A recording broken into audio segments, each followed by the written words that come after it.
ఓ భక్తుడు అంటాడు, put God first, you never be last. నిజమే.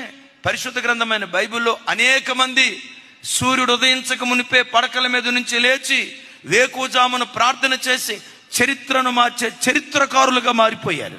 దైవజనుడైన మోషే వేకువజామున లేచి ప్రార్థించేవాడు. 430 సంవత్సరాల ఇశ్రాయేలీల చరిత్రలో ఏ ఇశ్రాయేలుడు చేయలేని ఒక సాహసోపేతమైన కార్యం మోషే చేయటానికి కారణం ఏంటో తెలుసా? వేకువజాము ప్రార్థన. వారసత్వంగా పొందుకున్నాడు మోషే దగ్గర నుంచి నాయకత్వం.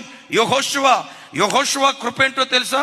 తన గురువు గారు లాగే వేకువనే లేచి ప్రార్థించేవాడు.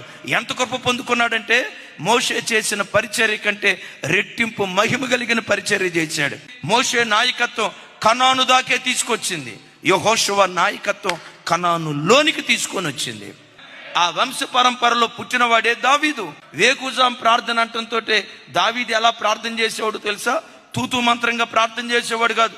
ప్రతిరోజు అరుణోదయ దినాన్ని లేచి ప్రార్థించేటప్పుడు సితారా తీసుకొని సితారా కొడతా, వాయిద్యం వాయిస్తా, పాట పాడుతూ ఉండేవాడు. చరిత్ర మార్చే చరిత్రకారుడిగా మార్చబడ్డాడు.